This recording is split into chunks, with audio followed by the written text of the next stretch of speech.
আমার সন্তানের লাশটা আমার বুঝাই দিই, আর কিছু লাগবে না ভাই। আমার সন্তানটা গাড়িতে আমার মেয়ে আসছে ভাই। এখন গাড়ি সহ গাড়ি সহ পানিতে পড়ে গেছে। আপনার মায়ের বাঁচাইতে পারি নাই, আপনার নাতিনের বাঁচাইতে পারি নাই, আপনার বোনের বাঁচাইতে পারি নাই। কত করে কইলাম আব্দুর রহমানের মা তোমরা বাড়ি থাকো,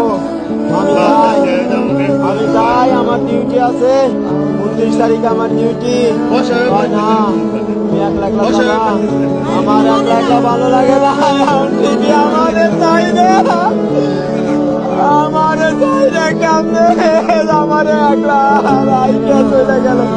আমারে কয় আব্দুর রহমানের বাপ তোমারে না দেখলে আমার ভালো লাগে না, আমি বাড়ি থাকবো না, তোমারে না দেখলে আমার একটু ভালো লাগে না, আমার অস্থির লাগে। আমারে তোমার সাথে আমি যাবো। আমি